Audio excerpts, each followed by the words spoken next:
Good morning. We got cut off mid-prelude to a psychedelic dreamer's rantings and ravings about the ineffectual behaviours of our governmental capital MENTAL agencies. But anyway, I thought I'd continue with what I set out to do, which is reading W. Somerset Maugham's 30 great short stories. So let us begin. The Escape. I have always been convinced that if a woman once made up her mind to marry a man, nothing but instant flight could save him. Honestly, you have to laugh. Not always that, for once a friend of mine, seeing the inevitable loom menacingly before him, took ship from a certain port with a toothbrush for all his luggage, so conscious was he of his danger and the necessity for immediate action, and spent a year travelling round the world. But when, thinking himself safe, women are fickle, he said, and in 12 months she will have forgotten all about me, he landed at the self-same port. The first person he saw, gaily waving to him from the quay, was the little lady from whom he had fled. That, my friends, is commitment.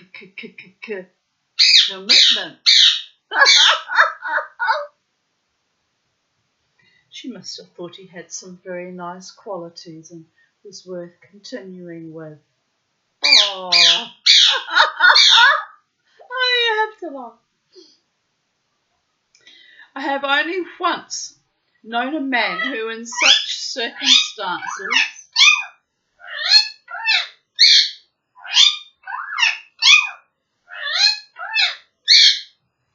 managed to extricate himself.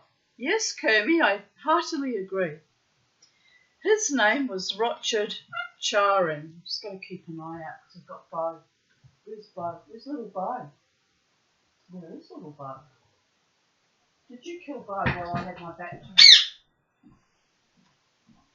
Oh my God. I'm about to freak out. Oh, there it is. Oh, phew. I got such a fright for a moment because I've got them out together again, and Bo's sitting on top of the little IKEA light that I have hanging, to shine on my bookcase. Perfectly happy and safe. Oh, phew. But makes me wonder what they did to... Oh, well, I don't think it did anything because I didn't hear any sounds of a fight. But, anyway, sorry. Let me start that sentence again. I got a bit freaked out for my little Bo. You're so quiet, little Bo. Yes. I have only once known a man in such circumstances manage to extricate himself. His name was Roger Charing. He was no longer young when he fell in love with Ruth Barlow, and he had had sufficient experience to make him careful. But Ruth Barlow had a gift, or should I call it a quality, that renders most men defenceless. And it was this that dispossessed Roger of his common sense, his prudence, and his worldly wisdom. He went down like a row of ninepins. This was the gift of pathos. Mrs. Barlow, for she was twice a widow, had splendid dark eyes, and they were the most moving I ever saw.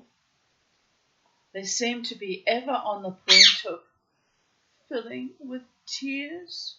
They suggested that the world was too much for her, and you felt that, poor dear, her sufferings had been more than anyone should be asked to bear. Well, it's a bit like that sometimes, people of Earth. Being widowed twice would make you feel rather disappointed in life too. Couldn't rely on her men to stick around. They all upped and died on her. Jesus. Well, not Jesus, but, you know. None of my men have died on me. Treated me very badly and I had to extricate myself from them, but none of them have died. Oh, Davidson died, but he wasn't my man. He was someone else's fucking problem for 16 years. And then he decided it was a good idea to haunt me for the last 9 years, but seems to have finally moved on into the next dimension or wherever he got sent by my wonderful protectors. Blessed be to you across the globe.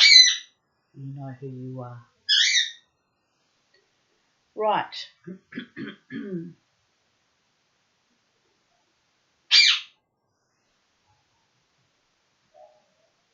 If, like Roger Charing, you were a strong, hefty fellow with plenty of money, it was almost inevitable that you should say to yourself, I must stand between the hazards of life and this helpless little thing. Oh, how wonderful it would be to take the sadness out of those big and lovely eyes.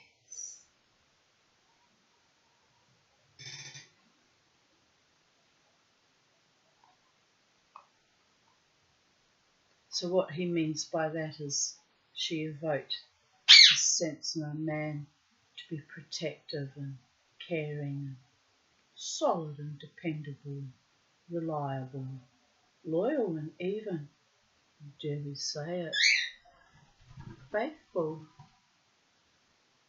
Little bow had a wood flight. I gathered from Roger that everyone had treated Mrs. Barlow very badly. She was apparently one of those unfortunate persons with whom nothing by any chance goes right. Woo! Now look here, little boy, don't go flying into the window. That's not good. It's not good for you, mister. All right, come on then. Come on. That freedom's going to your head, mate. It's getting a little bit too much. I'll have to put you back in your cage. You're going to be silly about it. Here he comes. Hello. You coming? Oh, you just chewed my book. You just bit my book. Oh, well. Freedom's going to his head. It's a big chunk out of my book. Oh. You know, that's a very old book and no one's bitten a chunk out of it before, little Bo. Anarchy and Chaos, little Bo. He says, I might be little, but I'm mighty. Indeed. Right, you are. Let us continue. Just when I said one of those unfortunate persons with whom nothing by any chance goes right, my bird goes running amok. Or should I say, flying amok. All right then, boys. I'm going to keep an eye on you two. I'm going to keep one hairy eyeball on them both. Make sure they don't attack each other. If she married a husband, he bet her. If she employed a broker, he cheated her. If she engaged a cook, she drank. She never had a little lamb, but it was sure to die. Oh, I saw that. Hey. Alright, you've got to be separated. Just a moment, people of Earth. We've got anarchy and chaos here. Anarchy and chaos.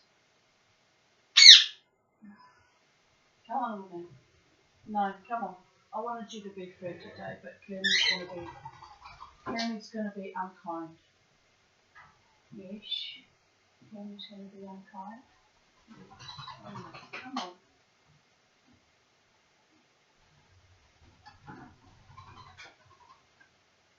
Oh, well, look, honestly,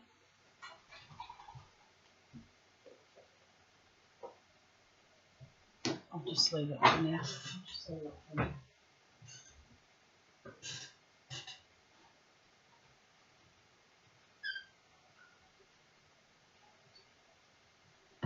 Right.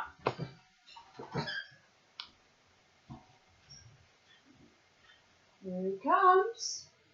Little Bo. Bo.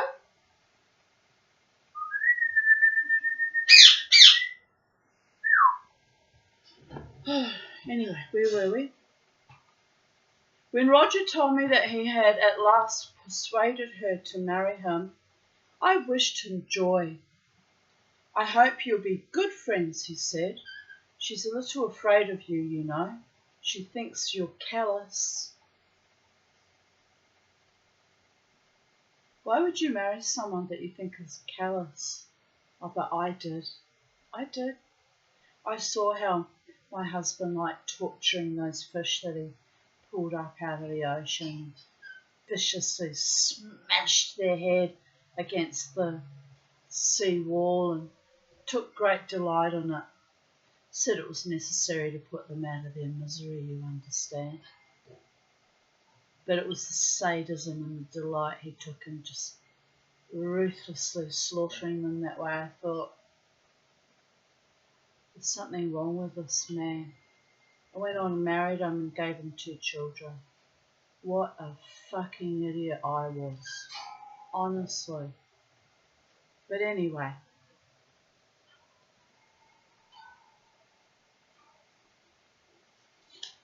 Mind you, my second child was a complete surprise out of left field, so didn't really have a lot of say in that, you know. Both my husband and my mother insisted I have an abortion with her. I said, why would I do that? We've got a freehold home. We've already got a child. It'd be good for her to have a sibling actually, and I'm not going to abort my babies, not unless I was starving and homeless and had no way of providing at all for my child. Ironically, I practically ended up starving and homeless because of their savagery. But that came later. 7 years later. Anyway, on we go. I survived all those dirty motherfuckers, including my own father, mother, pedophile, godfather, half-sister, former husband. Survived them all.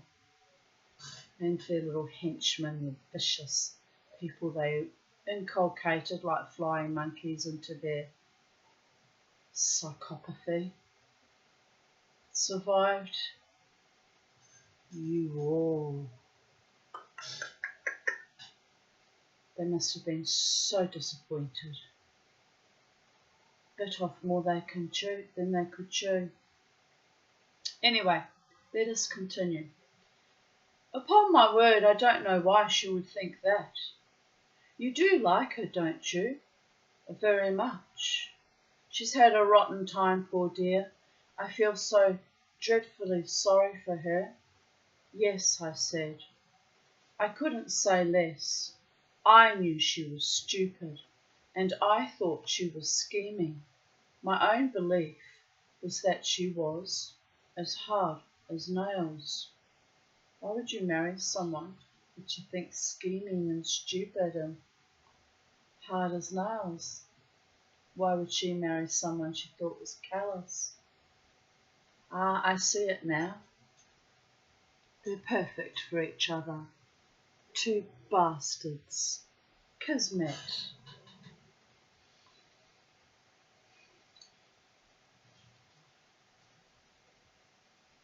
The first time I met her, we had played bridge together, and when she was my partner, she twice trumped my best card. I behaved like an angel, but I confess that I thought if the tears were going to well up into anybody's eyes, they should have been mine rather than hers. And when, having by the end of the evening lost a good deal of money to me, she said she would send me a cheque, and never did, I could not but think that I, and not she, should have worn a pathetic expression when next we met. He's got a point there. Honour your debts, people of earth.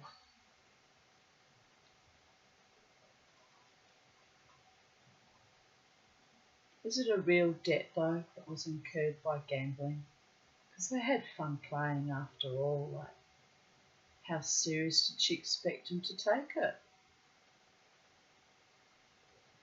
Gamblers and their weird codes. I'm watching you two boys. I'm watching you.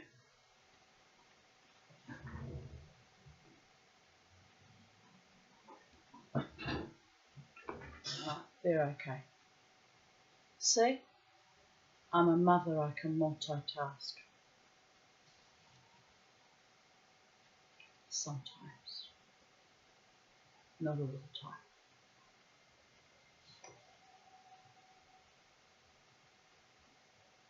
Roger introduced her to his friends. He must have really liked her to do that. He gave her lovely jewels. He took her here, there, and everywhere. Their marriage was announced for the immediate future. Roger was very happy. He was committing a good action and at the same time doing something he had very much a mind to. It's a strange way to approach marriage, isn't it? Like it's just something on a shopping list, a to-do list. Odd. It is an uncommon situation, and it was not surprising if he was a trifle more pleased with himself than was altogether becoming. Then, on a sudden, he fell out of love. I do not know why. It could hardly have been that he grew tired of her conversation, for she had never had any conversation.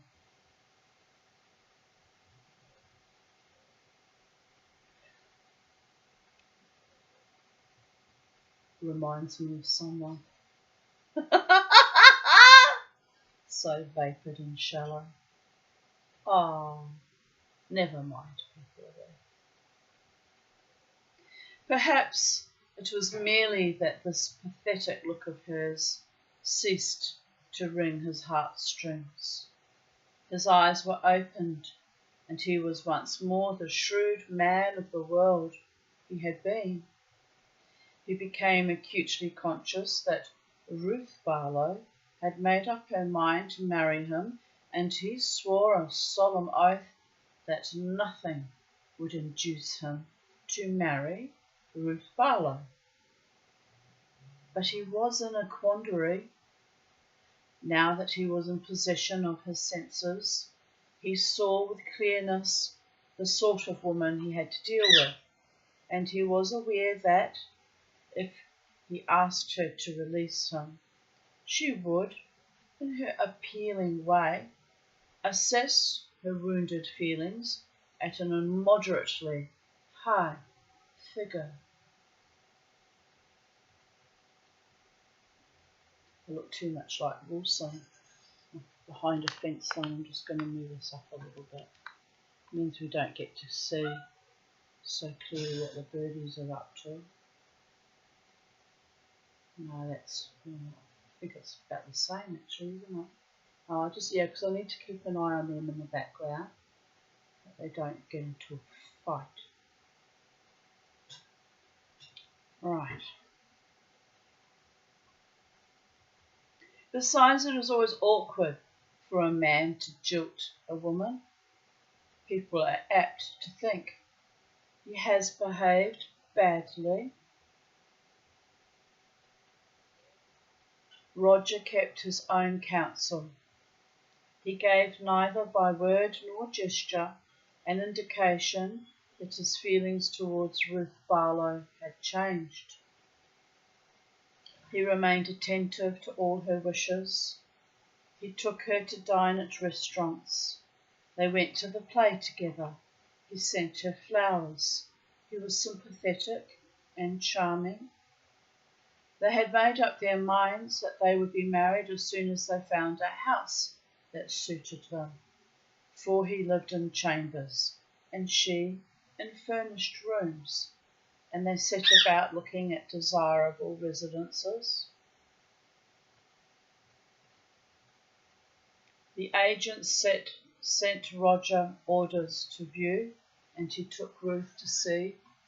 I'll just check something here.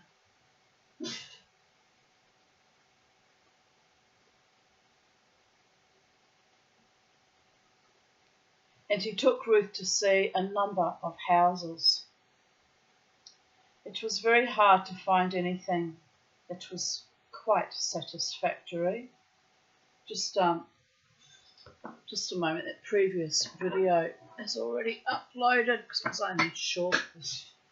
My stupid keyboard blipped us off. Just going to put a little title on it.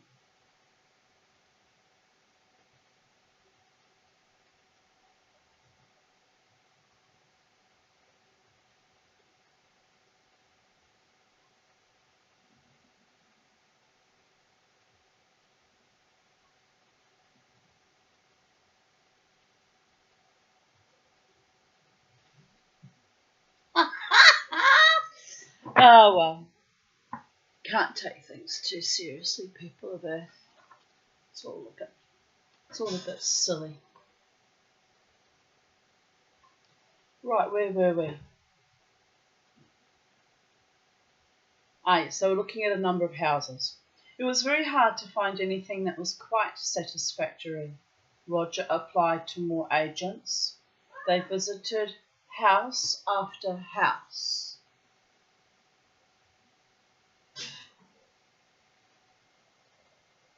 They went over them thoroughly, examining them from the cellars in the basement to the attics under the roof.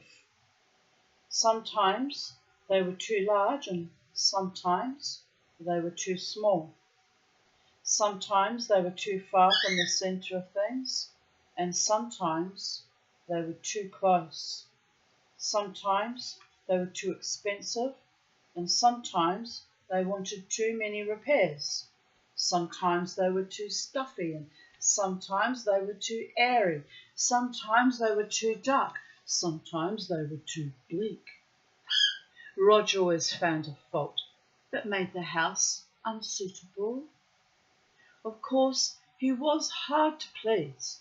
He could not bear to ask his dear Ruth to live in any but the perfect house, and the perfect house wanted finding. House hunting is a tiring and a tiresome business, and presently Ruth began to grow peevish. Roger begged her to have patience. Somewhere, surely, existed the very house they were looking for, and it only needed a little perseverance, and they would find it. They looked at hundreds of houses. They climbed thousands of stairs. They inspected innumerable kitchens. Ruth was exhausted and more than once lost her temper.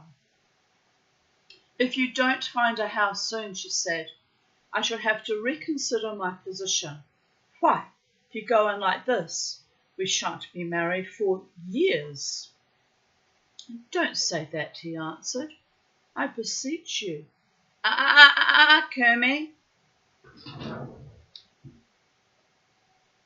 He's on the other side. It looked like perspective that he was moving in for the kill.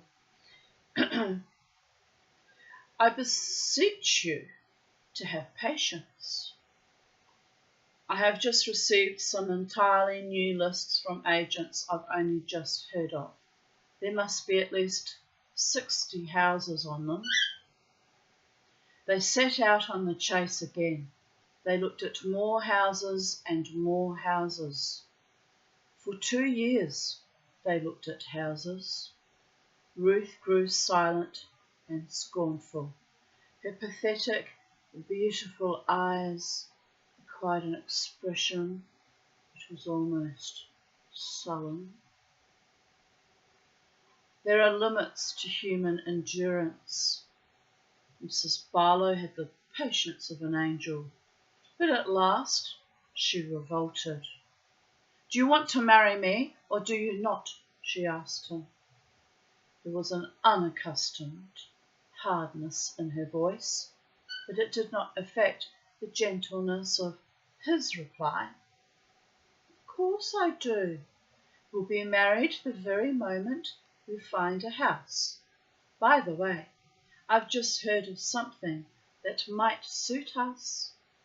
I don't feel well enough to look at any more houses just yet. Poor dear, I was afraid you were looking rather tired.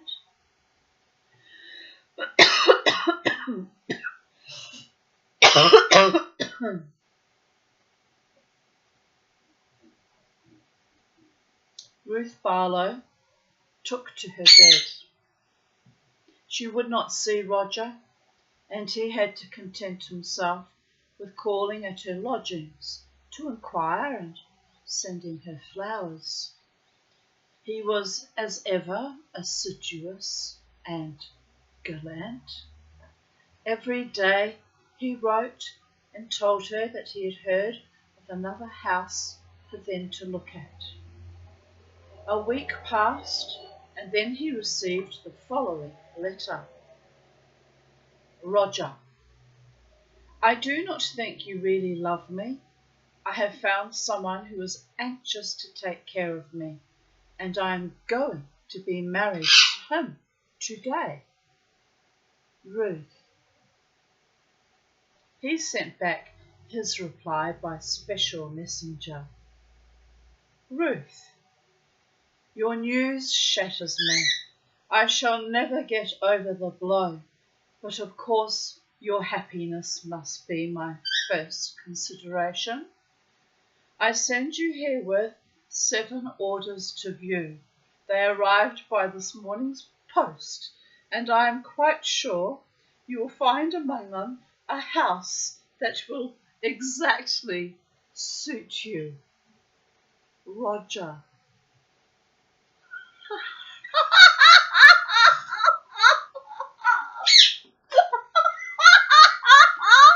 I have to laugh. What a pair. Anyway, the next story is titled Mr. Know-All. I was prepared to dislike Max Calada even before I knew him. The war had just finished, and the passenger traffic in the ocean-going liners was heavy. I'll just check that little vocalizations of potential death. Are you being good boys? Are you my good boys? I love you. I love you. I think you're cute and adorable. I know. You're very sweet. Little boy. Bye-bye, baby. I miss our Bobo baby. There will never be another Beauregard Aarons.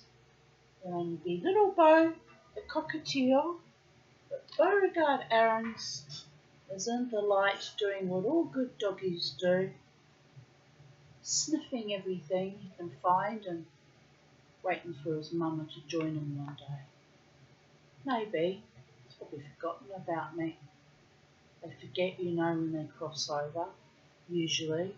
Don't know why that fucker David Davidson didn't forget about me, but we had unfinished business, you understand.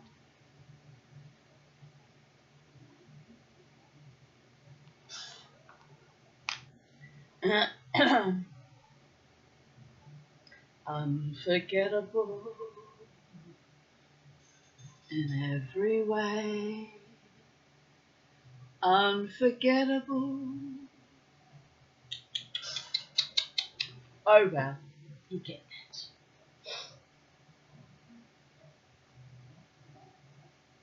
Darling, you're incredible. Something, something, something. Anyway, Nat King Cole. I'm rather fond of Nat King Cole's singing. Wonderful singer he was. Yes, I got raised on all those schlocky romantic singers. It's why my life has never quite worked out. Unexpressed and unclaimed and unprofessed ideals. Based on what? No substance, no reality. Won't even fucking date you anymore. It's awful. It's awful, our society. I'm not the only woman complaining about it, by the way. Should we go looking at houses? I would never have gone along with that. Don't want to live with any feckless man who can't make up his mind. He can't make up his mind about you as a woman. What would he do when you're living with him? By the gods. You're like having a drooling, snorting, shuffling, profligate automaton sprogging in his jocks on a daily basis, sitting in the corner, throw water at it like a pot plant. Am I right? Had one like that, married it, was married to it. No conversation, no tenderness, no affection, no basic respect, no kindness. Putting me down to all my friends, in front of all my friends, in front of my staff. That was the final straw, undermining me in our business that was successful while I was in it. Oh, the irony. Dum dum dum, motherfucker. Yes, when they start pushing you down and thinking it's a good idea to humiliate you in public, that is the living end, people of Earth. The absolute living, dead end. Can we say zombie, zombie, zombie, be, be, be, be fully activated and alive, full of vibrance and vivacity, and watch the motherfuckers wither, people of Earth.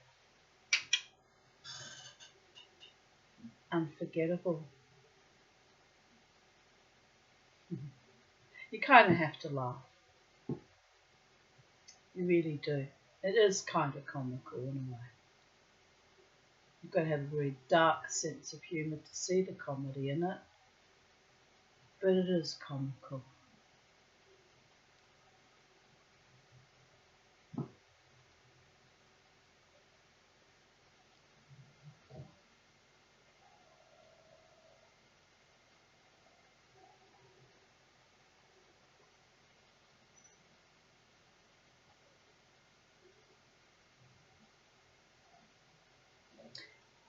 Right, I lost where I was up to, people of Earth. I don't even know where I am at. I must be getting a bit tired and it's only 9:50 AM. Right, here we go. I'll start from the top because I have no idea where I was at. It's a bit odd, isn't it? Must have disassociated. Sometimes that happens. I was prepared to dislike Max Collada even before I knew him. The war had just finished and the passenger traffic in the ocean-going liners was heavy. Accommodation was very hard to get, and you had to put up with whatever the agents chose to offer you. You could not hope for a cabin to yourself, and I was thankful to be given one in which there were only 2 berths. But when I was told the name of my companion, my heart sank. It suggested closed portholes and the night air rigidly excluded. It was bad enough to share a cabin for 14 days with anyone. I was going from San Francisco to Yokohama. But I should have looked upon it with less dismay if my fellow passenger's name had been Smith or Brown. When I went on board, I found Mr. Kellada's luggage already below. I did not like the look of it. There were too many labels on the suitcases, and the wardrobe trunk was too big. He had unpacked his toilet things, and I observed that he was a patron of the excellent Monsieur Coty, for I saw on the washing stand his scent, his hair wash, and his brilliantine. Mr. Kellada's brushes, ebony with the monogram in gold, would have been all the better for a scrub. I did not at all like Mr. Kellada. I made my way. Do you want to see what ebony looks like?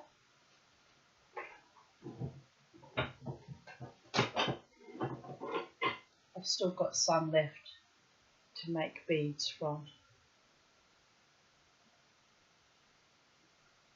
But it's a very soft timber and I was unable to make round beads because when I used the smallest fitting to make the smallest beads to make out of this, they imploded each time. So I have to hand cut them into little square cubes or rectangles, and that's how I made beads from this. So I haven't done anything with this piece of ebony, but isn't it beautiful? When you sand it and back and polish it up, it has the most beautiful sheen. You've probably, if you've been watching these videos for long enough, have seen me wearing some of my little ebony beads that I made that I inlaid with power shell, and they are lovely. I think they're lovely. Nobody bought them, but I'm okay with that. I wear them with joy and delight, a modicum of feeling successful in my own right, you understand, which is why I started the silversmithing journey and making jewellery again. You know, wanted to feel like I'd achieved something, have a sense of self-esteem, accomplishment after a lifetime of nothing but arrant, feckless, worthless, vicious, low-life scum dog abusers. I wasn't going to continuously abuse myself by going through life feeling like a failure. I pulled up my bootstraps and I made it happen. And so it is. Right, where were we? I did not at all like Mr. Kellada with his ebony and monogrammed gold hairbrushes. I made my way into the smoking room. I called for a pack of cards and began to play patience. I had scarcely started. Pretty boys!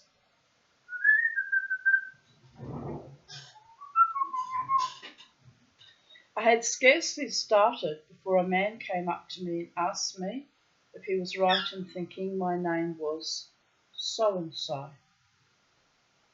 I am Mr. Collada, he added, with a smile that showed a row of flashing teeth, and sat down. Oh, I do like a man with lovely white, clean, flashing, lovely teeth. I married my husband because he had wonderful white teeth and a really lovely smile and, eyes that sparkled. How quickly they dimmed when we signed the wedding certificate. Came a morose, self-absorbed, sadistic, awful, awful man.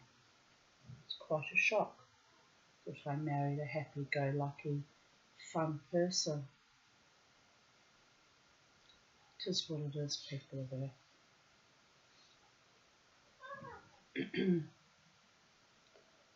I saw Mr. Collada, he added, with a smile. Oh, we read that. I am Mr. Collada, he added. Oh, yes. We're sharing a cabin, I think. Bit of luck, I call it. You never know who you're going to be put in with. I was jolly glad when I heard you were English. I'm all for us English sticking together when we're abroad, if you understand what I mean. I blinked. Are you English? I asked, perhaps tactlessly. Rather. You don't think I look an American, do you? British to the backbone. That's what I am. To prove it, Mr. Collada took out of his pocket a passport and airily waved it under my nose. King George has many strange subjects. Mr. Collada was short and of a sturdy build, clean-shaven and dark-skinned, with a fleshy hooked nose and very large, lustrous and liquid eyes.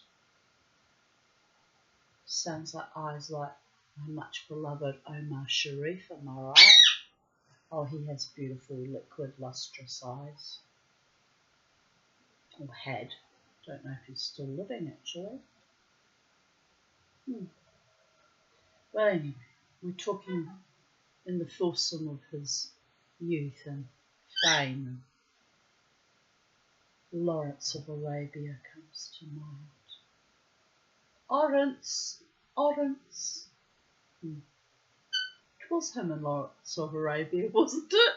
Oh my goodness. It's a thought. Or was it the King and I? No, that was Yul Brynner. Let's keep to the facts, people of Earth. Omar Sharif.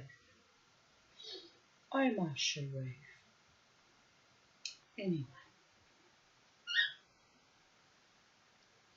if I say it often enough, like my former friend Gail, he might just appear like a genie in a bottle, am I right? What would I want with such an elderly man, though? Calm your farm time, Alex. Calm your farm, your parakeet farm, adieu. No, that way. Aha, got it. I know, boys. I'm watching you, watching me. We're perfectly content and safe in our little sacred space, house and garden, away from the madding crowd, getting more madding as time goes by. You must remember this. A kiss is still a kiss. A case of do or die. The fundamental things in life as time goes by. Too much time's gone by. Too much time. Left me alone too long for me to take any of you seriously. His long black hair was sleek and curly. He spoke with a fluency in which there was nothing English, and his gestures were exuberant. I felt pretty sure that a closer inspection of that British passport would have betrayed the fact that Mr. Killarda was born under a bluer sky than is generally seen in England. "What will you have?" he asked me. I looked at him doubtfully. Prohibition was in force, and to all appearances the ship was bone dry. When I am not thirsty, I do not know which I dislike more, ginger ale or lemon squash. But Mr. Killarda flashed an oriental smile at me. "Whiskey and soda or a dry martini? You have only to say the word." From each of his hip pockets he fished a flask and laid them on the table before me. I chose the martini, and calling the steward he ordered a tumbler of ice and a couple of glasses. "A very good cocktail," I said. "Well, there are plenty more where that came from, and if you've got any friends on board, you tell them you've got a pal who's got all the liquor in the world." Mr. Killarda was chatty. He talked of New York and of San Francisco. He discussed plays, pictures, and politics. He was patriotic. The Union Jack is an impressive piece of drapery, but when it is flourished by a gentleman from Alexandria or Beirut, I cannot but feel that it loses somewhat in dignity. Mr. Killarda was familiar. I do not wish to put on airs, but I cannot help feeling that it is seemly in a total stranger to put Mr. before my name when he addresses me. Mr. Killarda, doubtless to set me at my ease, used no such formality. I did not like Mr. Killarda.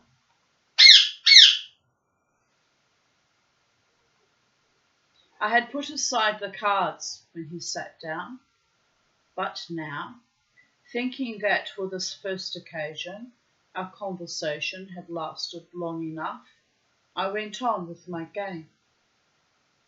"The 3 on the 4, said Mr. Killarda. "There is nothing more exasperating when you are playing patience than to be told where to put the cards you have turned up before you've had a chance to look for yourself. It's coming out, it's coming out," he cried. "The 10 on the knave." With rage and hatred in my heart, I finished. Then he seized the pack. "Do you like card tricks?" "No, I hate card tricks," I answered. "Well, I shall show you this one."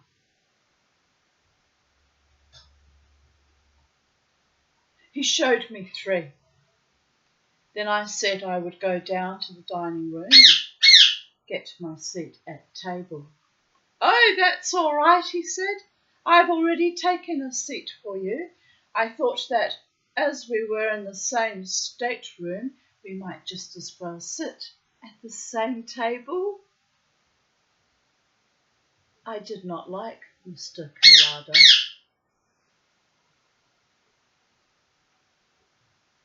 I not only shared a cabin with him and ate 3 meals a day at the same table, but I could not walk round the deck without his joining me. It was impossible to snub him. It never occurred to me. It never occurred to him.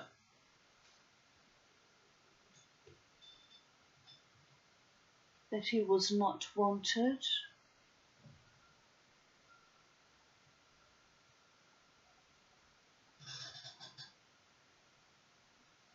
He was certain that you were as glad to see him as he was to see you in your own. What's going on, boys? What's going on? Did you have a little brush with death again? What's going on, boys? I hope you're being kind to each other. Yes, because you have an enforced connectedness and togetherness too by virtue of you live with the mum at Sacred Space. You came together and you just have to get on with it. Poor little fellows. They really are quite sweet, aren't they? For now.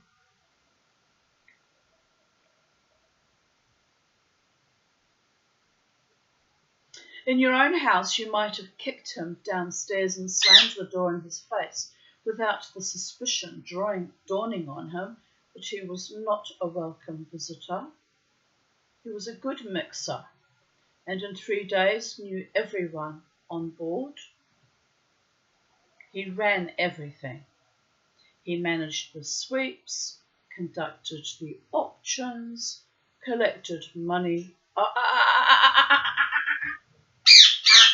I saw that. I saw that.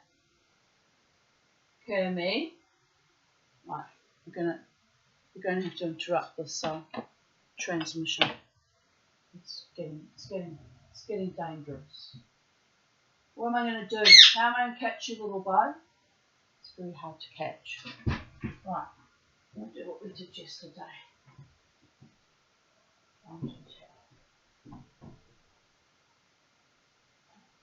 Come on, little man. Come on. Let's get you up from that boy. Yes, because you're in danger, my sweetheart. Yes, I know. Yes, I know. It's all a bit much, isn't it? It's all a bit much. Gotcha. Good boy. There we go. Back in the cage, eh? Yes, I know. It's all a bit much. And you can't be bullied. You can't be bullied in your own home. I won't allow that. It's domestic violence, and we're not having that. No? You just go and eat your food and be a good boy now. I'll let you out later when Kermie's back in his cage. Yes, because you're a bully. You're an inveterate little bully. I know. You could sing the song of your people triumphantly, saying, ha ha, I got rid of that little pocketeer little shit. But you didn't, did it? You didn't get rid of you because you're my baby. You're my baby. You're here to stay. Right. We're back, people of Earth. I don't have to stress now. I thought it was nice for them to fly and play a bit together, which was nice, but now this interview is over. Right, now, where were we? So Mr. Collada, who was already very popular on the ship, managed the sweeps, conducted the auctions, collected money for prizes at the sports, got up quoit and golf matches, organised the concert, and arranged the fancy dress ball. He was everywhere and always. He was a mover and a shaker, is what you call that. I'll just check. Little one was eating. He was certainly the best hated man in the ship. We called him Mr. Know-all, even to his face. He took it as a compliment. It was at meal times that he was the most intolerable. For the better part of an hour, then he had us at his mercy.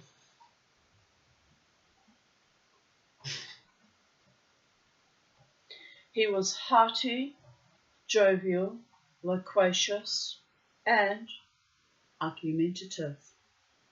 He knew everything better than anybody else, and it was an affront to his overweening vanity that you should disagree with him.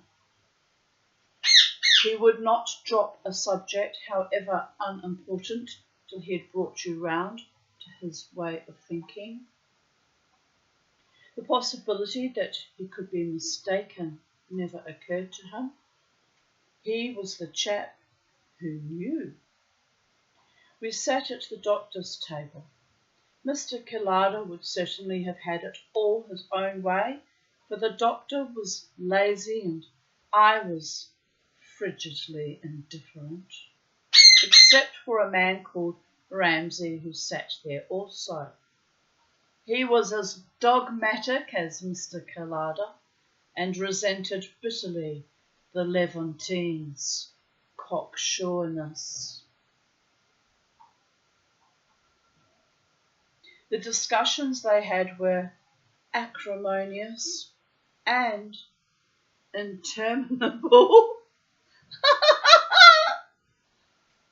Ramsay was in the American Consular Service and was stationed at Kobe. He was a great heavy fellow from the Middle West, with loose fat under a tight skin, and he bulged out of his ready-made clothes. He was on his way back to resume his post, having been on a flying visit to New York to fetch his wife, who had been spending a year at home. Mrs. Ramsay was a very pretty little thing, with pleasant manners and a sense of humour. The consular service is ill paid, and she was dressed always very simply, but she knew how to wear her clothes. She achieved an effect of quiet distinction. I should not have paid any particular attention to her, but that she possessed a quality that may be common enough in women, but nowadays is not obvious in their demeanour. You could not look at her without being struck by her modesty. It shone in her like a flower on a coat.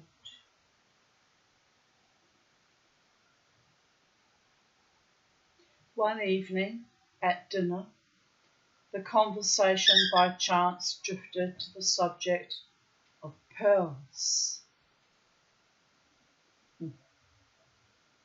I am rather partial to pearls, I must say. Some of you will know why that's an in-joke. Bothered someone.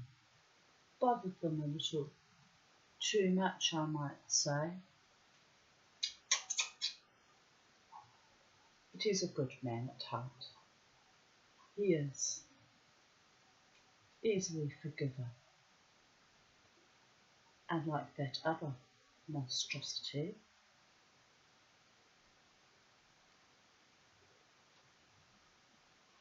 There had been in the papers a good deal of talk about the culture pearls which the cunning Japanese were making, and the doctor remarked that they must inevitably diminish the value of real ones.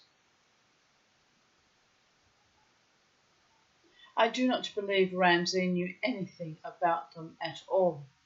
Indeed, cultured pearls are indeed real ones, but they are seeded in the oyster as opposed to appearing randomly and naturally like natural pearls, which are actually quite rare. That's why they're worth a fortune, people are. But however, cultured pearls are still real pearls. Mama T has spoken. Mikimoto pearls comes to mind. I've got a lovely pair of pearls I bought for $30 in a second-hand shop when I was 17.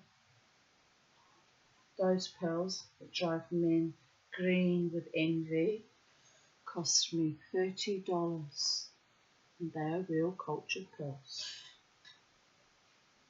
Suck on that, jealous motherfuckers.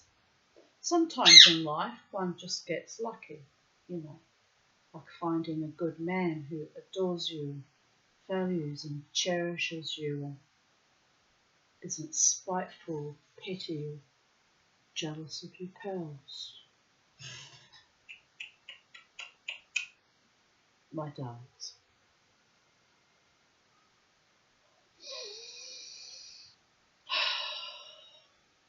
Where was I? Swinging my pearls in my mosh and tucking them in my corset because they get in my way. Not any other reasons behind that.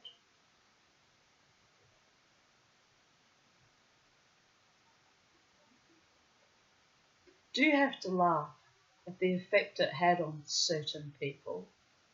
Certain people that weren't really my friend, you understand. Oh, le frisson.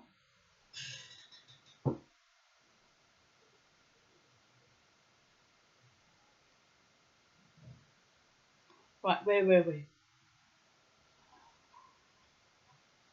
He told us all that was to be known about pearls.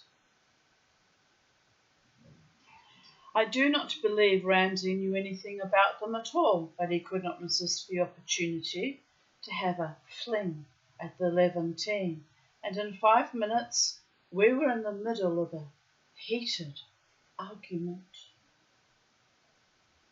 Casting their pearls before swine, I might say. I had seen Mr. Collada vehement and voluble before, but never so voluble and vehement as now. At last, something that Ramsay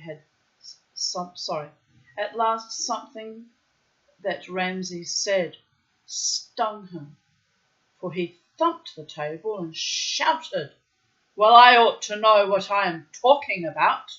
I'm going to Japan just to look into this Japanese pearl business. I'm in the trade, and there's not a man in it who won't tell you that what I say about pearls goes.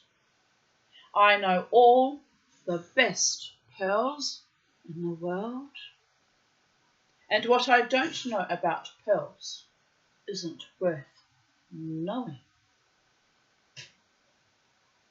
Here was news for us, for Mr. Collada, with all his loquacity, had never told anyone what his business was.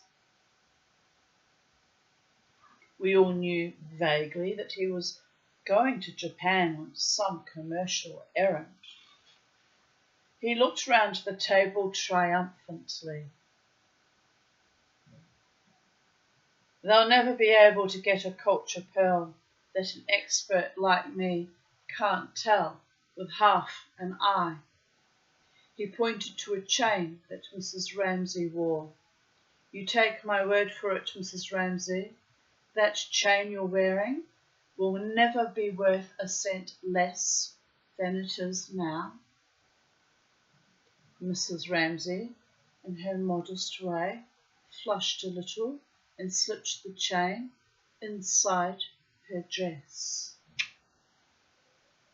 Ramsay leaned forward, who gave us all a look, and a smile flickered in his eyes. That's a pretty chain of Mrs. Ramsay's, isn't it? I noticed it at once, answered Mr. Collada. Gee, I said to myself, those are pearls, all right. I didn't buy it myself, of course. I'd be interested to know how much you think it cost. In the trade somewhere around $15,000. But if it was bought on Fifth Avenue, I shouldn't be surprised to hear that anything up to $30,000 was paid for it. Ramsay smiled grimly. You'll be surprised to hear that Mrs. Ramsay bought that string at a department store the day before we left New York for $18. Mr. Collada flushed. Rot!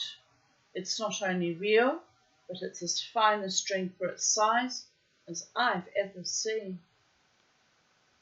Will you bet on it? I'll bet you $100 it's imitation. Done. Oh, Alma, you can't bet on a certainty, said Mrs. Ramsay. She had a little smile on her lips, and her tone was gently deprecating. Can't I? If I get a chance of easy money like that, I should be all sorts of a fool not to take it. But how can it be proved? She continued. It's only my word against Mr. Collada's.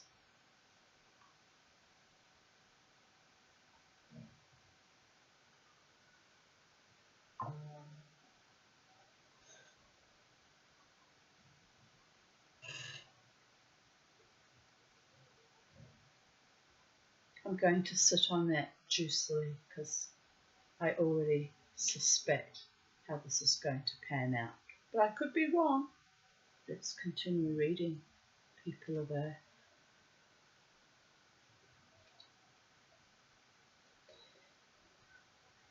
Let me look at the chain, and if it's imitation, I'll tell you quickly enough. I can afford to lose $100, said Mr. Collada. Take it off, dear. Let the gentleman look at it as much as he wants. Mrs. Ramsay hesitated a moment. She put her hands to the clasp. I can't undo it, she said. Mr. Collada will just have to take my word for it. I had a sudden suspicion that something unfortunate was about to occur, but I could think of nothing to say. Ramsay jumped up. I'll undo it.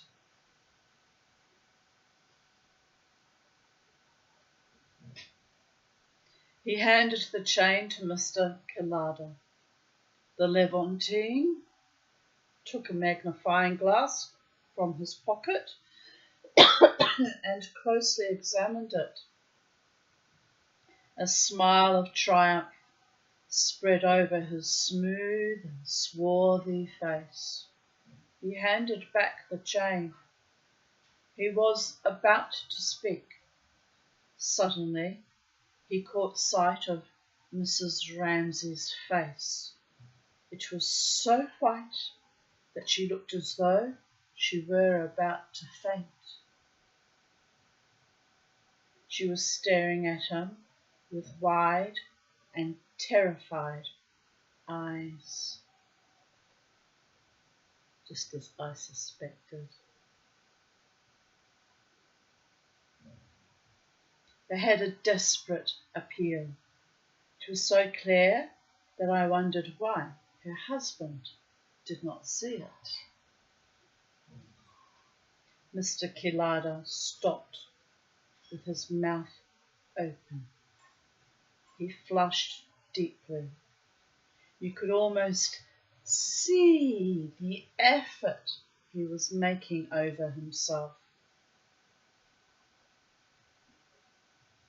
I am mistaken, he said. It's a very good imitation, but of course, as soon as I looked through my glass, I saw that it wasn't real.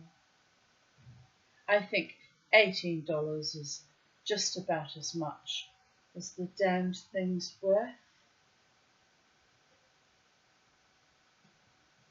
He took out his pocketbook and from it $100 note. He handed it to Ramsay without a word. Perhaps that'll teach you not to be so cocksure another time, my young friend, said Ramsay as he took the note.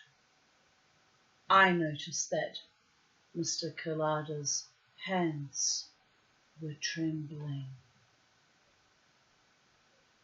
The story spread over the ship, as stories do, and he had to put up with a good deal of chaff that evening.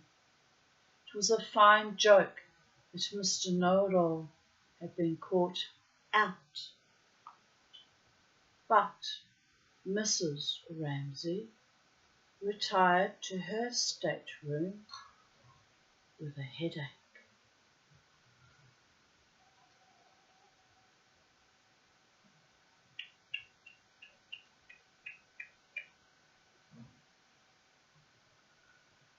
Next morning I got up and began to shave. Mr. Collada lay on his bed, smoking a cigarette. Suddenly there was a small scraping sound, and I saw a letter pushed under the door. I opened the door and looked out. There was nobody there. I picked up the letter and saw that it was addressed to Max Collada. The name was written in block letters. I handed it to him. Who's this from? He opened it. Oh! He took out the envelope, not a letter, but $100 note. He looked at me, and again he reddened. He tore the envelope into little bits and gave them to me. Do you mind just throwing them out of the porthole? I did as he asked. And then I looked at him with a smile. No one likes being made to look a perfect damned fool, he said. Were the pearls real? If I had a pretty little wife, I shouldn't let her spend a year in New York while I stayed at Kobe, said he. At that moment, I did not entirely dislike Mr. Collada. He reached out for his pocketbook and carefully put in it the $100 note.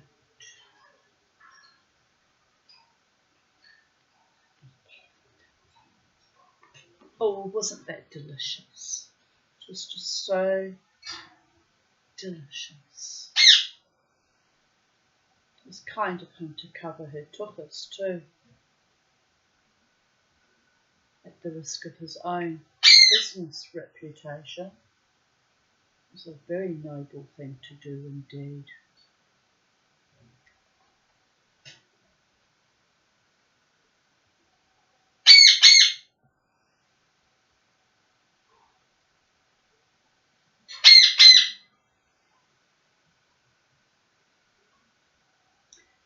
The romantic young lady.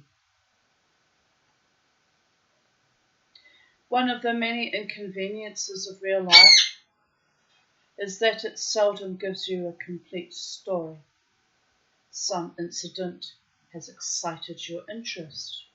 The people who are concerned in it are in the devil's own muddle, and you wonder what on earth will happen next. Well, generally, nothing happens. The inevitable catastrophe you foresaw wasn't inevitable after all, and high tragedy, without any regard to artistic decency, dwindles into drawing room comedy. Now, growing old has many disadvantages, but it has this compensation, among, let us admit, not a few others. that sometimes it gives you the opportunity of seeing what was the outcome of certain events you had witnessed long ago. You had given up the hope of ever knowing what was the end of the story, and then, when you least expected it, just handed to you on a platter. These reflections occurred to me when, having escorted the Marquesa de San Esteban to her car, I went back into the hotel and sat down again in the lounge. I ordered a cocktail, lit a cigarette, and composed myself to order my recollections. The hotel was new and splendid. It was like every other first-class hotel in Europe, and I had been regretting that, for the sake of its modern plumbing, I had deserted the old-fashioned, picturesque Hotel de Madrid, to which I generally went when I stayed in Seville. It was true that, from my hotel, I had a view of the noble river, the Guadalquivir, but that did not make up for the thé dansant that filled the bar lounge 2 or 3 days a week with a fashionable crowd whose exuberant conversation almost drowned the strident din of a jazz orchestra, like Kermie drowning me out right now in synchronicity. My little baby boy. Oh, you're a beautiful boy, Kermie. Are you going to sing? Excuse me? Are you going to sing the people of Earth a lovely Kermie song? You ready?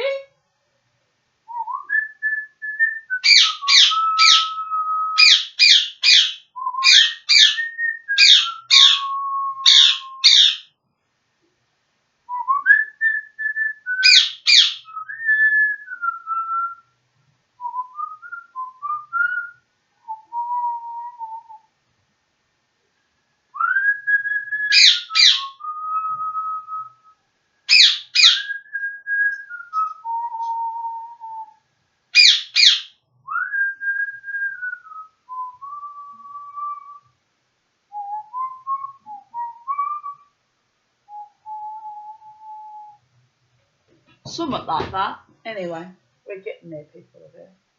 He likes it when I whistle Iris too. Could you tell it was Iris?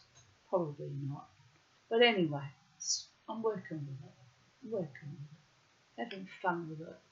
I'm enjoying life, people of Earth. My enemies failed to destroy me yet again. Poor dumb lackluster motherfuckers.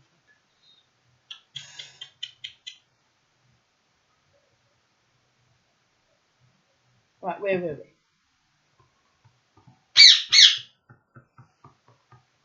Ah, yes.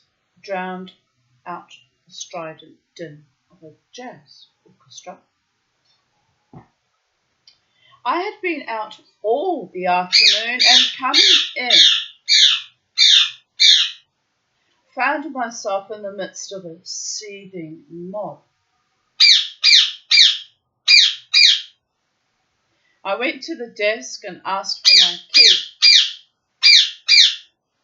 so that I might go straight up to my room. But the porter, handing it to me, said that a lady had been asking for me. For me? She wants to see you very much. It's the Marquesa de San Esteban. I knew no one of that name. It must be some mistake. As I said the words, looking rather vaguely around, a lady came up to me with outstretched hands and a bright smile on her lips. To the best of my knowledge, I had never seen her before in my life. She seized my hands, both of them, and shook them warmly. She spoke in fluent French. How very nice to see you again after all these years.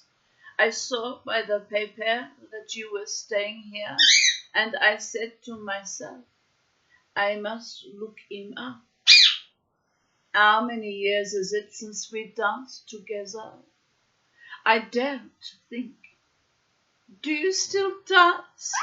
I do, and I'm a grandmother. I'm fat, of course. I don't care. And it keeps me from getting fatter. That's the plan anyway, babies. She talked with such a rush that it took my breath away to listen to her. She was a stout, more than middle-aged woman, very much made up, with dark red hair, obviously dyed, cut short, and she was dressed in the height of Parisian fashion, which never suits Spanish women very well. But she had a gay, fruity laugh that made you feel you wanted to laugh too. It was quite obvious that she thoroughly enjoyed life, as well one should, thoroughly enjoy life. She was a fine figure of a woman, and I could well believe that in youth she had been beautiful. But I could not place her. What you doing, little man? What you doing? You're the beautiful boy. Are you the beautiful? I know, you're the beautiful curly boy. You're such a pretty boy with your formidable cage and your formidable freedom and your formidable tweaking and twerking and tweeting. You little tweet monster. You're my little baby. Kissy, kissy, kissy, Kermie. We're not there yet. Charlie used to give me kisses. Oh, I miss our Charlie. I miss our Charlie boys. Yes. As beautiful and handsome and lovely and talented and sweet that you are, you'll never ever be Charlie. Yes. You'll never be the Charlie. And that's perfectly okay. You can't replace some souls. They're irreplaceable. Think about that, people there. Our individual, unique charms and talents and mystery and sweetness. Right, where were we? Distracted by the birdies again. They're very distractible. They're very cute people there. Come and drink a glass of champagne with me and we will talk of old times. Or will you have a cocktail? Our dear old Seville has changed, you see. Thé dansant and cocktails. It's just like Paris and London now. We've caught up. We're a civilized people.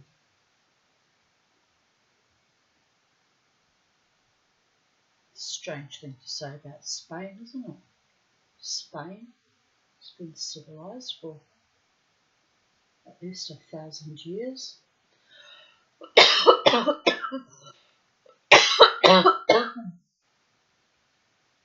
She led me to a table near the space where they were dancing, and we sat down. I could not go on pretending I was at ease. I thought I should only get into a fearful mess. It's terribly stupid of me, I'm afraid, I said, but I don't seem able to remember ever having known anyone of your name in the old days in Seville.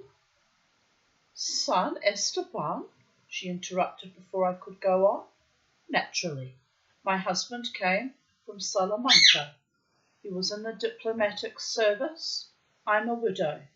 You know me as Pilar Carreon. Of course, having my hair red changes me a little, but otherwise, I don't think I've altered much. Not at all, I said quickly. It was only the name that bothered me. Of course, now I remembered her, but I was concerned at the moment only with the effort to conceal from her the mingled consternation and amusement that filled me as I realized that the Pilar Carreon I had danced with at the Marquise de Marbella's parties and at the fair had turned into this stout, flaunting dowager.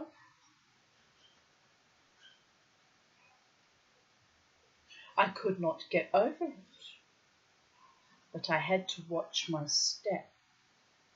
I wondered if she knew how well I recollected the story that had shaken Seville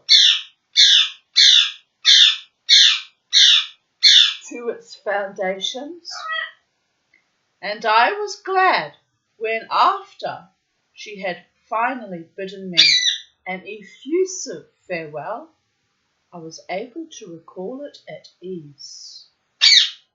What you doing, handsome boy?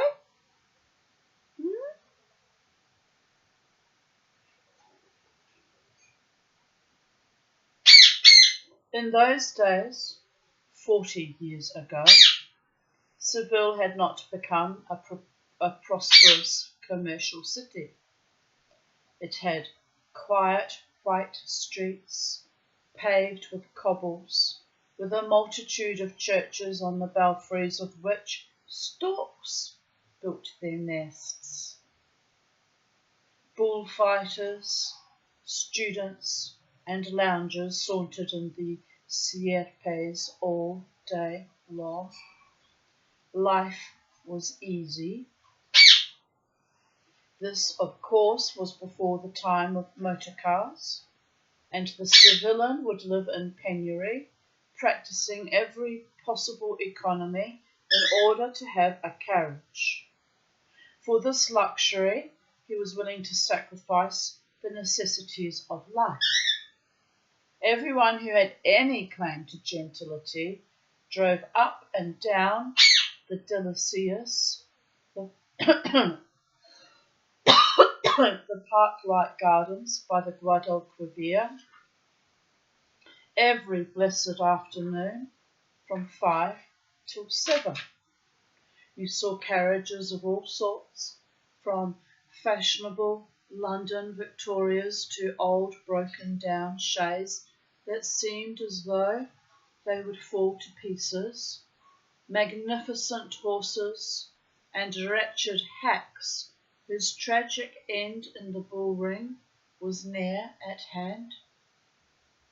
But there was one equipage which could not fail to attract the stranger's attention. My mind's flying everywhere. You noticed I was sort of wavering. My grandfather, my non-biological grandfather, it's complicated, people it is, was the son of a man who was famous in Germany and became very, very wealthy. His name was Meyer, for making carriages back in the day. Very famous, very, very wealthy. I've never seen what a Meyer carriage looks like. So I was just thinking as I was reading that perhaps I should try and find out on Google. I don't know how, because any documents would be in, rather archaic looking German and hard to read, as to whether there was perhaps pictures or design features of what My great-grandfather's carriages actually looked like that created his wealth that his son lost in 1929 in Germany when the Reichsbank collapsed. Every penny had been in that bank. My grandfather had raised him to be a gentleman, well educated, but not business-wise, so he didn't know that you shouldn't have all your eggs in one basket and that you should, spread your wealth amongst different resources like gold or what have you. Lost the lot, 1929, in one night, all gone. Tragic, isn't it? I might have been wealthy. No, I wouldn't have been, because my mother already screwed me out of land when I was 15 from my paternal grandfather's gifting to me.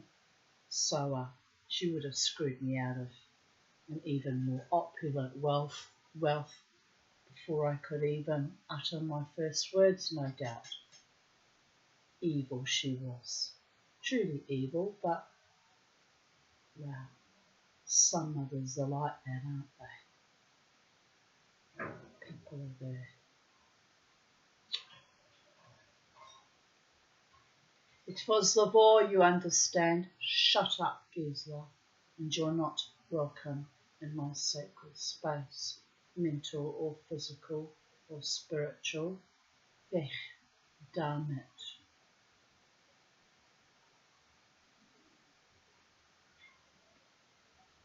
She's banished for eternity for her evils towards me. There were more than one evils, not just robbing me of my grandfather's land, you understand.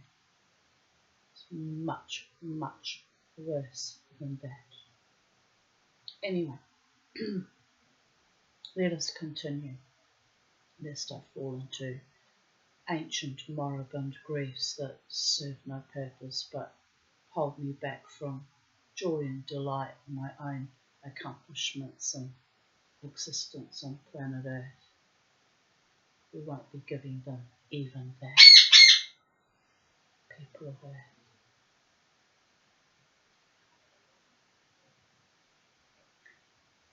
Saw carriages of all sorts, from fashionable London Victorias to old broken shays that seemed as though they would fall to pieces, magnificent horses and wretched hacks whose tragic end in the bullring was near at hand. But there was one equipage that could not fail to attract the stranger's attention. It was a Victoria, very smart and new, drawn by two beautiful mules, and the coachman and the footman wore the national costume of Andalusia in pale grey. It was the most splendid turnout Seville had ever known, and it belonged to the Countess de Marbella. She was a Frenchwoman married to a Spaniard who had enthusiastically adopted the manners and customs of her husband's country, but with a Parisian elegance that gave them a peculiar distinction.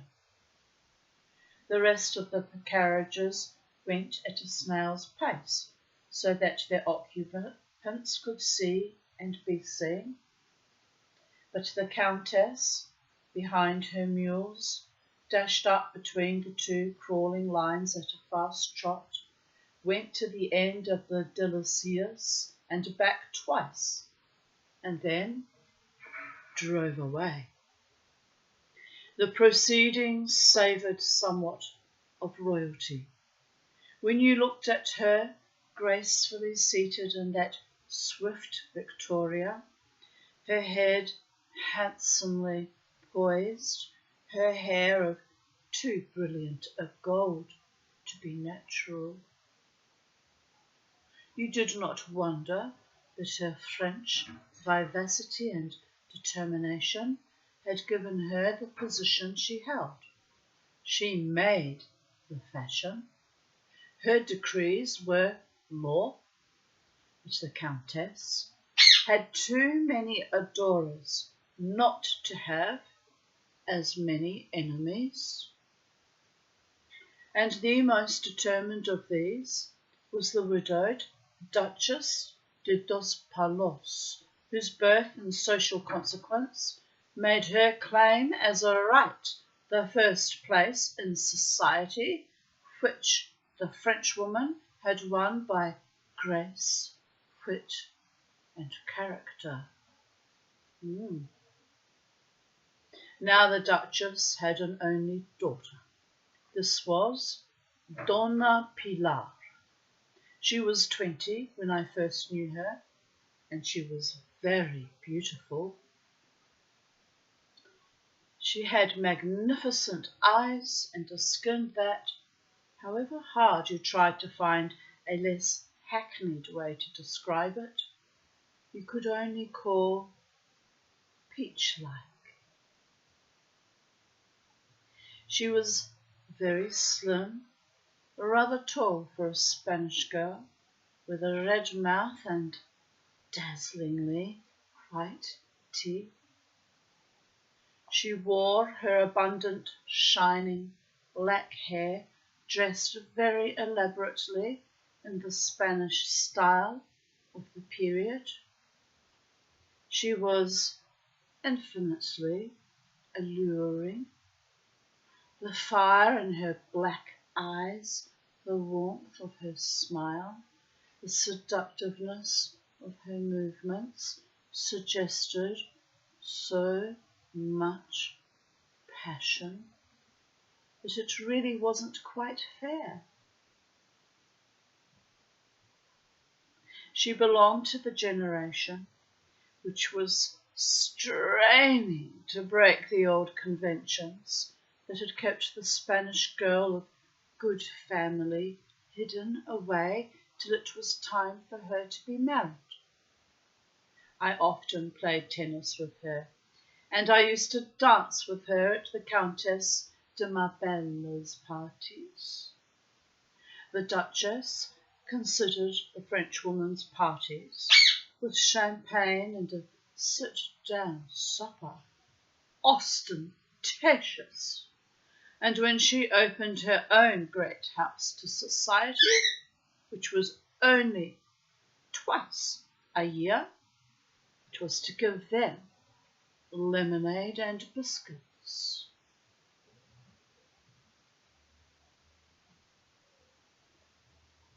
Wonder if it was $2 lemonade and biscuits.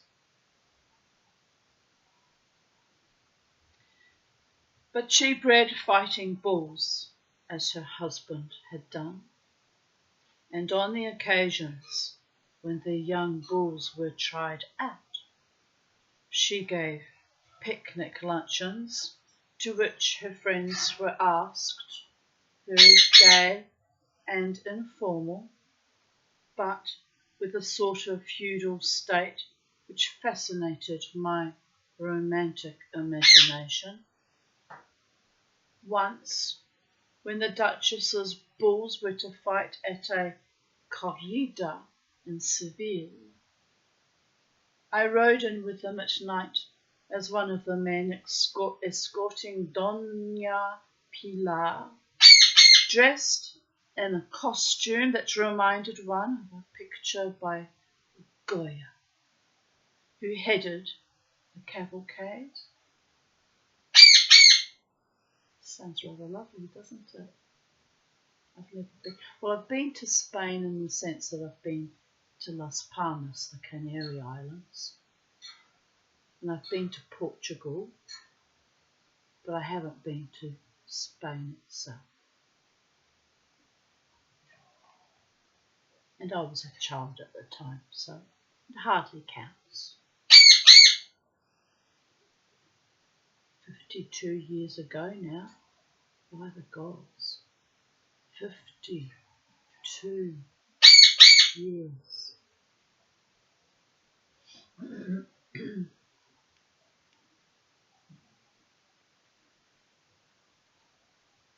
60 years trotting around this planet, going nowhere, spinning on a dime, or being spun on a dime by vicious motherfuckers. Wow.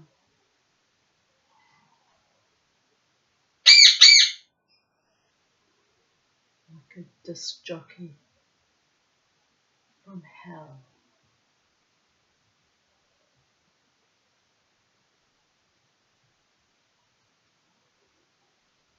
Amusing.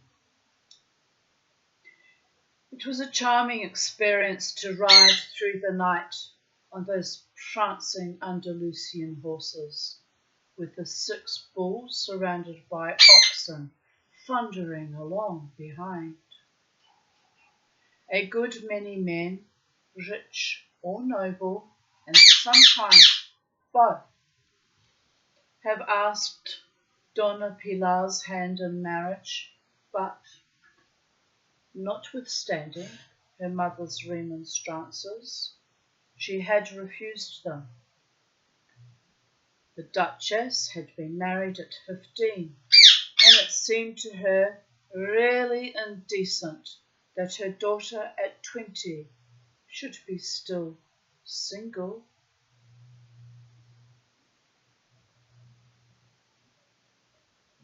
The Duchess asked her what she was waiting for. It was absurd to be too difficult.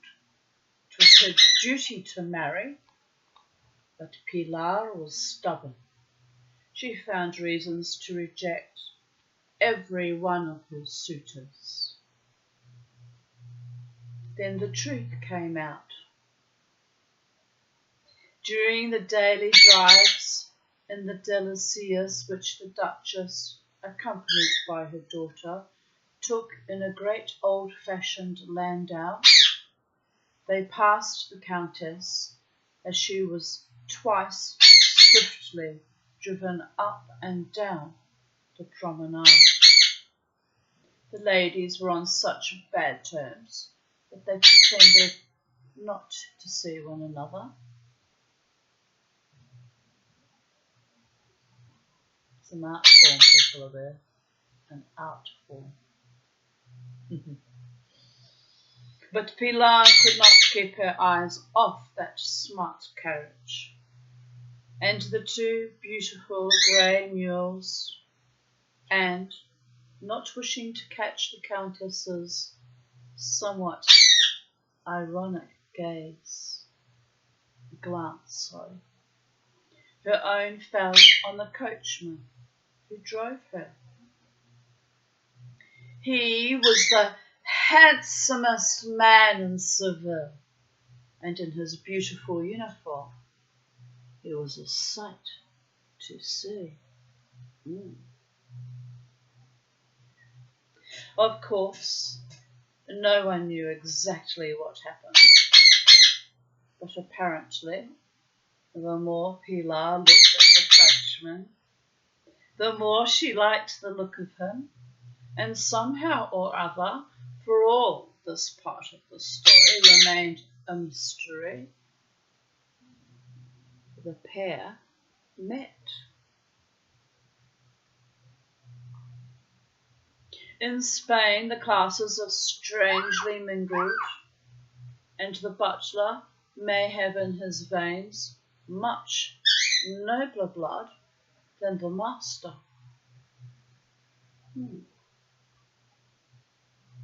Pilar learnt, not I think without satisfaction, that the coachman belonged to the ancient family of Leon, than which there is none in Andalusia more distinguished, and really, so far as birth went, there was little to choose between them. Only her life had been passed in a ducal mansion, while fate had forced him to earn his living on the box of a Victoria. Neither could regret this, since only in that exalted place could he have attracted the attention of the most difficult young woman in Seville? They fell madly in love with each other. It so happened that just then a young man called the Marquess de San Esteban, whom they had met at San Sebastian the summer before, wrote to the Duchess and asked for Pilar's hand in marriage. He was extremely eligible, and the two families had formed alliances from time to time ever since the reign of Philip II.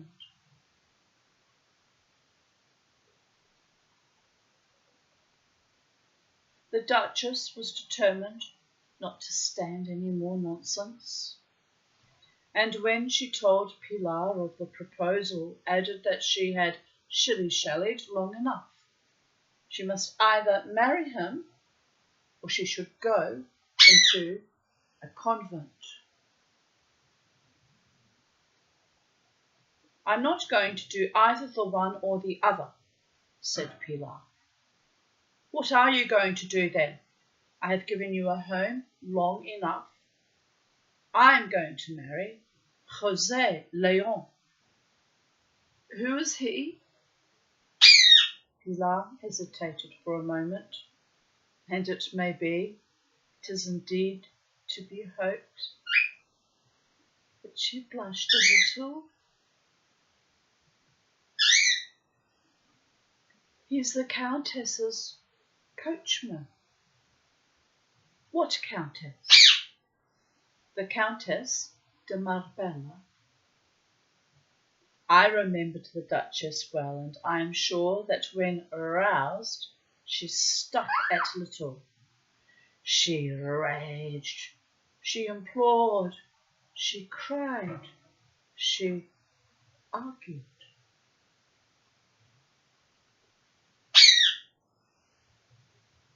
There was a terrific scene. People said that she slapped her daughter and pulled her hair, but I have an impression that Pilar, in such a pass, was capable of hitting back. She repeated that she loved José León, and he loved her. She was determined to marry him. The Duchess called a family council. The matter was put before them, and it was decided that to save them all from disgrace, Pilar should be taken away to the country and kept there till she had recovered from her infatuation. What a completely silly idea, I might add.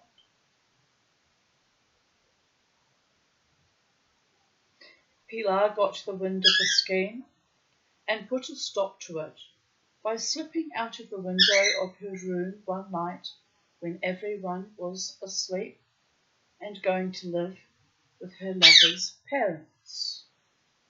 They were respectable persons who inhabited a small apartment on the unfashionable side of Guadalquivir in the quarter called Triana. After that, no concealment was possible. The fat was in the fire, and the clubs among the Sierpes buzzed with the scandal. Waiters were kept busy bringing trays of little glasses of manzanilla to the members from the neighbouring wine shops. They gossiped and laughed over the scandal, and Pilar's rejected suitors were the recipients of many congratulations. What an escape! The Duchess was in despair. She could think of nothing better to do than go to the Archbishop, her trusted friend and former confessor, and beg him himself to reason with the infatuated girl. Pilar was summoned to the episcopal palace, and the good old man, used to intervening in family quarrels, did his utmost to show her the folly of her course. But she would not be persuaded. Nothing that anyone could say would induce her to forsake the man she loved. The Duchess, waiting in an adjoining room, was sent for and made a final appeal to her daughter. In vain. Pilar returned to her humble lodging, and the Duchess, in tears, was left alone with the Archbishop. The Archbishop was no less astute than he was pious, and when he saw that the distracted woman was in a fit state to listen to him, advised her as a last resource to go to the Countess de Marbella. She was the cleverest woman in Seville, and it might be that she could do something. At first the Duchess indignantly refused. She would never suffer the humiliation of appealing to her greatest enemy. Sooner might the ancient house of Don Carlos fall in ruin. The Archbishop was accustomed to dealing with tiresome women.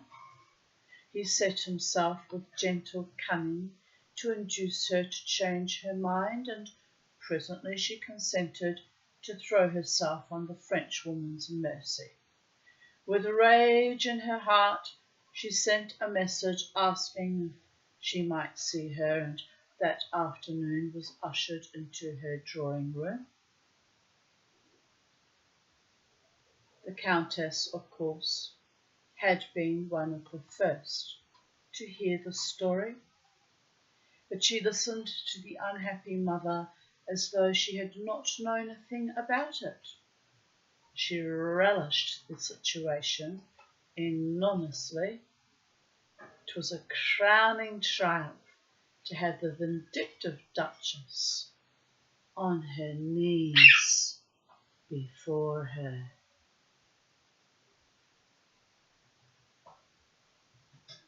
But she was at heart a good-natured woman, and she had a sense of humour. "It's a most unfortunate situation," she said, "and I'm sorry that one of my servants should be the occasion of it. But I don't exactly see what I can do."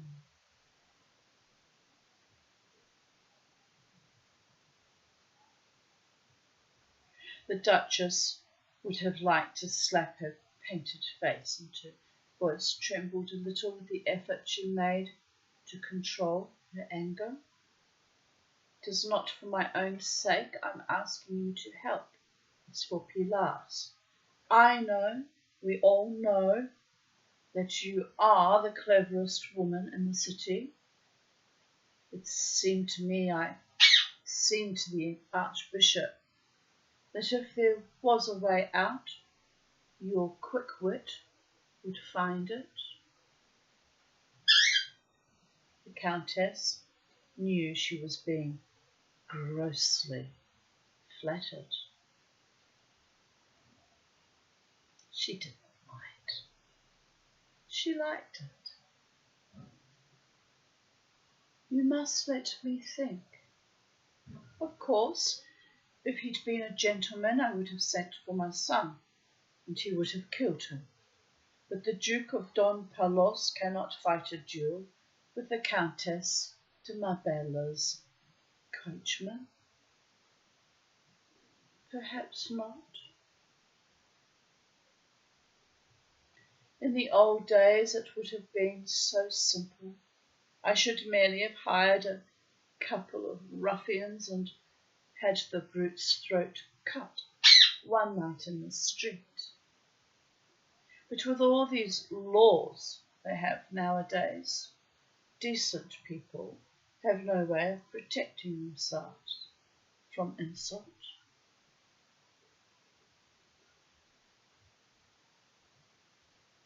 Indeed.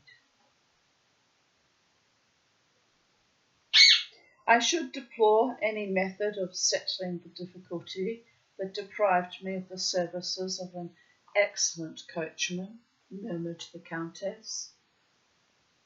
But if he married my daughter, he cannot continue to be your coachman, cried the Duchess indignantly. Are you going to give Pilar an income for them to live on? Me?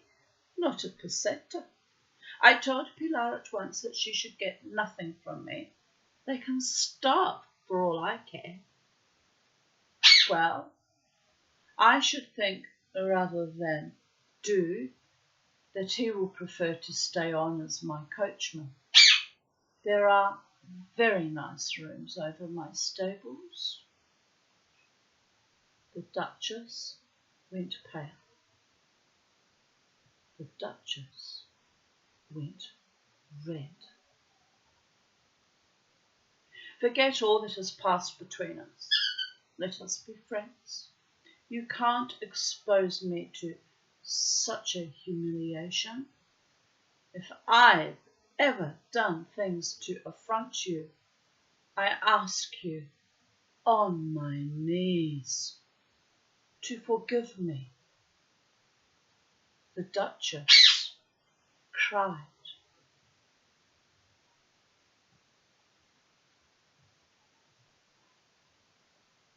Dry your eyes, Duchess, the Frenchwoman said at last.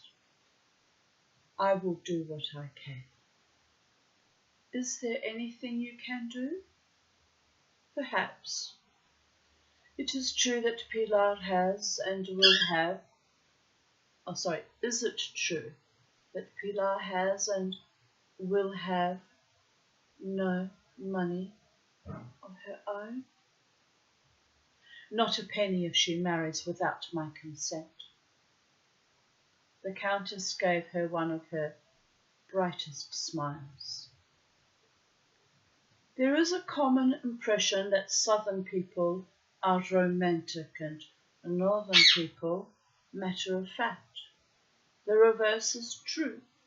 It is the northerners who are incurably romantic. I have lived long enough among you Spaniards to know that you are nothing if not practical. The Duchess was too broken to resent openly these unpleasant remarks. But oh, how she hated the woman.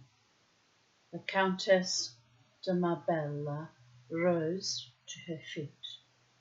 You shall hear from me in the course of the day. She firmly dismissed her visitor. The carriage was ordered for 5 o'clock, and at 10 minutes to, the Countess, dressed for her drive, sent for José. When he came into the drawing room, wearing his pale grey livery with such an air, she could not deny that he was very good to look upon. If he had not been her own coachman, well, it was not the moment for ideas of that sort. He stood before her, holding himself easily, but with a gallant swagger. There was nothing servile in his bearing. A Greek god, the Countess murmured to herself.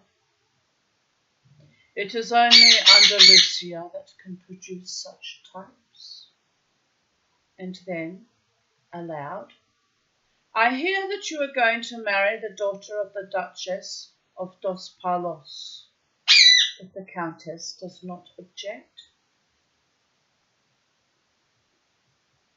She shrugged her shoulders. Whoever you marry is a matter of complete indifference to me. You know, of course, that Doña Pilar will have no fortune. Yes, madame, I have a good place, and I can keep my wife. I love her. I can't blame you for that. She is a beautiful girl. But I think it only right to tell you that I have a rooted objection to married coachmen. On your wedding day, you leave my service. That is all I had to say to you. You can go. She began to look at the daily paper that had just arrived from Paris. But José, as she expected, did not stir. He stared down at the floor. Presently, the Countess looked up. What are you waiting for? I never knew Madame would send me away, he answered in a troubled tone. I have no doubt you'll find another place. Yes, but... Well, what is it? She asked sharply. He sighed miserably. There's not a pair of mules in the whole of Spain to come up to ours. They're almost human beings. They understand every word I say to them. The Countess gave him a smile that would have turned the head of anyone who was not madly in love already. I'm afraid you must choose between me and your betrothed.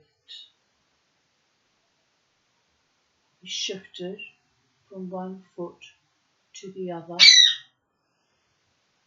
He put his hand to his pocket to get himself a cigarette, and then, remembering where he was, restrained the gesture.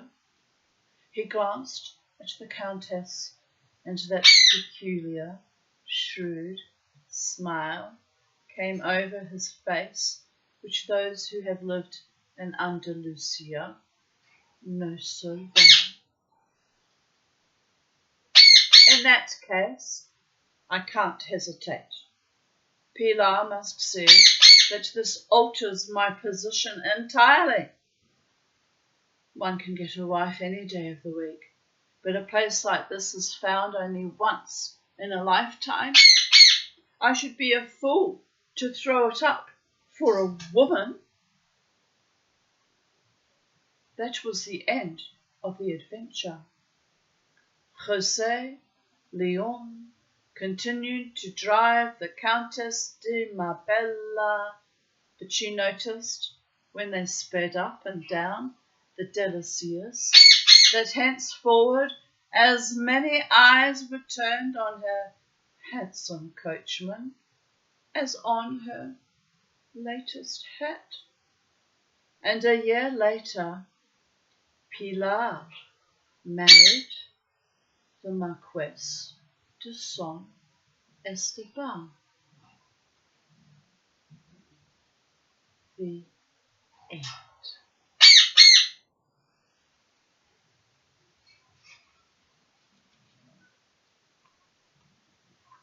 Right, just see how long this one is. Getting a bit tired. People are there. We have another hour, but I don't know if this one I can knock it out in an hour. So, no, changed my mind. I think that's enough for this morning. I may come back this evening or this afternoon if I get lonely and want to hear the sound of my own voice for 2 hours and 4 minutes and 23 seconds. Whatever. It's a rainy day. Perhaps I should have. It's the time now. 11:20 a.m. Feel kind of inspired that I should perhaps take myself off to the art gallery. I haven't been for a very, very long time. It'd be lovely to just look at all the art and be nice and dry inside and just, meander about. But I don't know if I can be bothered, going out in the rain, taking a bus and all that fuss and palaver. But I may change my mind. It can be a bit like that, people. My mind is changeable like the wind. Anyway, wherever you are in the space-time continuum on planet Earth or wherever these videos reach beyond time and space, beyond dimensions perhaps. That would be weird, wouldn't it? Alternate universes. Plugging in. What's the Tanya up to today? Oh, batshit crazy as ever. Reading Somerset Maugham. Oh, that might be a twist. It's delightful, isn't it? Just have to see the funny side of things. Could be making love to a wonderful lover right now, but haven't found anyone that tickles my fancy, you understand, that I can trust with my mind, body and spirit. Oh, greatest cello concerto ever. On that note, bye for now, people there. Have fun, make life yours and take joy and delight in every moment. If I can get my mouse key to work. Bye for now.